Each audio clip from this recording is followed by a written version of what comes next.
আসসালামু আলাইকুম রহমতুল্লাহি বারাকাতুহু। আমি মোহাম্মদ সাব্বিরুল ইসলাম আর আমার ছোট ভাই মুবাশশিরুল ইসলাম। আপনারা জানেন। তুমি এখন কোন ক্লাসে পড়ছো? আমি এখন ক্লাস 7 এ। ক্লাস 6 এর এক্সাম শেষ, 7 এ উঠবো আর কি। তো আপনারা যে টাইমে ভিডিওটা দেখছেন সে সময় তো তার 7 কমপ্লিট হয়ে গেছে কাছাকাছি। যে হ্যাঁ, তার ক্লাস 7 এ পড়ছে আর কি সে সময়। আজকের প্রশ্নোত্তর আমাদের পর্ব নাম্বার 35। আজকে আমরা 5টি প্রশ্ন করব। প্রথম প্রশ্ন, আকাইদ শব্দের অর্থ কি এবং এর এক বচন কি?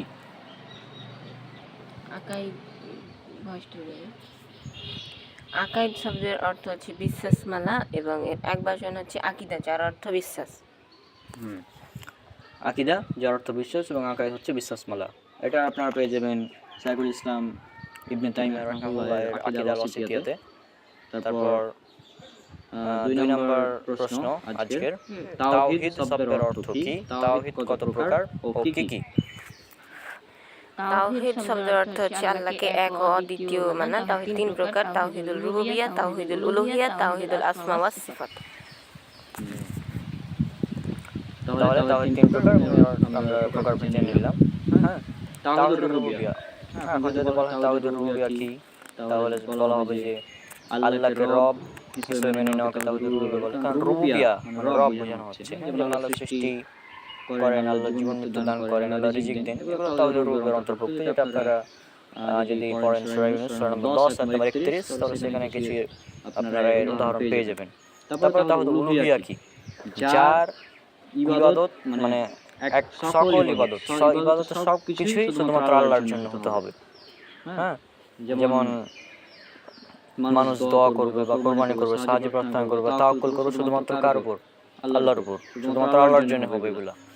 হ্যাঁ, যেমন আমরা সূরা ফাতিহা সূরা নাম্বার 1 আয়াত নম্বর 5 পড়ি, ইয়াকা না'বুদু মানে শুধু তোমারই ইবাদত করি। হ্যাঁ, অর্থাৎ এটা আপনারা পাবেন, এছাড়াও পাবেন সূরা নাহল সূরা নম্বর 16 আয়াত নম্বর 36 এ। তারপর 3 নম্বর হচ্ছে তাওহীদুল আসমা ওয়াস সিফাত। আসমা ওয়াস সিফাত মানে কি? আল্লাহ সুবহানাহু ওয়া তাআলার বিভিন্ন সুন্দর সুন্দর নাম রয়েছে। হ্যাঁ, আল্লাহর বিভিন্ন গুণ রয়েছে। কোরআন হাদিসে যেভাবে এসেছে আমরা সেভাবে মেনে চলতে হবে। যেমন সূরা নম্বর 42 নম্বর 11 তে বলা হয়েছে যে কোনো কিছু তার মতো নেই। তারপর সূরা তাহা সূরা নম্বর 20 আয়াত নম্বর 8, সেখানে আল্লাহর সুন্দর সুন্দর নাম সমূহের কথা বলা হয়েছে। এছাড়াও আরও অনেক রয়েছে।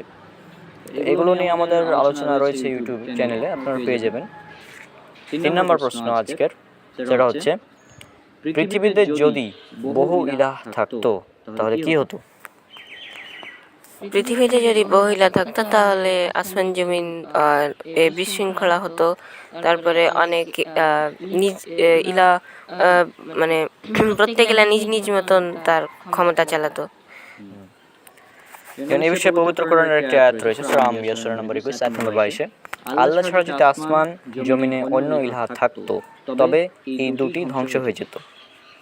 এছাড়া আজকে আমাদের 4 নম্বর প্রশ্ন, সেটা হচ্ছে ইলাহ শব্দের অর্থ কি? ইলাহ শব্দের অর্থ হচ্ছে যার ইবাদত করা হয়। এক কথায় সহজ উত্তর, যার ইবাদত করা হয় তাকে ইলাহ বলা হয়। আপনারা এগুলো পেয়ে যাবেন লুগাহ যেটা আছে, যেমন এছাড়া ইবনে জিয়াবির তাবারি রাহিমাহুল্লাহর তাফসিরে তাবারিতে পেয়ে যাবেন। আর 5 নম্বর প্রশ্নের আজকে 5 নম্বর প্রশ্ন, যদি এর উত্তর আমরা আগেও দিয়েছিলাম, তারপর আজকে আবার প্রশ্ন করছি এটা, লা ইলাহা ইল্লাল্লাহ শব্দের অর্থ কি?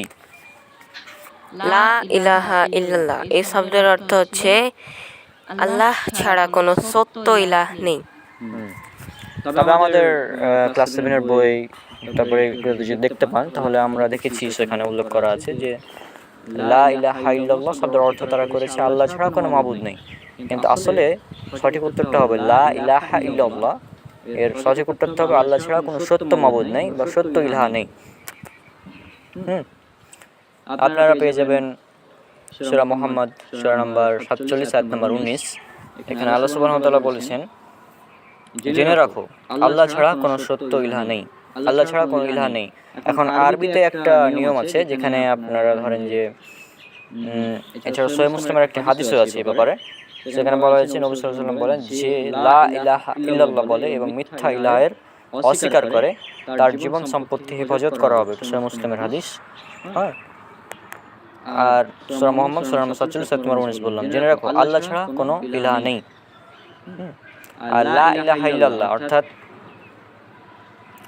এর হচ্ছে দুটো অর্থ। লা ইলাহা মানে আল্লাহ ছাড়া সকল ইলাহকে অস্বীকার, হ্যাঁ মানে অস্বীকার করা। আল্লাহ ছাড়া সকল ইলাহকে অস্বীকার করলাম। লা ইলাহা ইল্লাল্লাহ একমাত্র আল্লাহকে ইলাহ হিসেবে গ্রহণ করলাম। হ্যাঁ, এটা হচ্ছে এর সঠিক অর্থ। এক কথায় আল্লাহ ছাড়া কোনো সত্য মাবুদ নেই। লা ইলাহা বিহাক্কুন ইল্লাল্লাহ, আল্লাহ ছাড়া কোনো সত্য মাবুদ নেই। তো আশা করছি আজকের প্রশ্নোত্তর সিরিজের মাধ্যমে আপনারা জানতে পেরেছেন। সবার এটা হয়তো পছন্দ হয়েছে। আজকে আমাদের 35 নম্বর এপিসোড এবং এখন থেকে ইনশাআল্লাহ নিয়মিত আমাদের এই সিরিজ চলবে, নাকি বলো? হ্যাঁ, ইনশাআল্লাহ। আর এই সিরিজ যদি ক্লাস 7-এর স্টুডেন্টরা দেখে তাহলে আশা করছি তারা পরীক্ষার বিশেষ করে এমসিকিউগুলোতে ফুল মার্কস পাবে। আজকে বিদায় নিচ্ছি। আসসালামু আলাইকুম ওয়া রাহমাতুল্লাহি ওয়া বারাকাতুহু।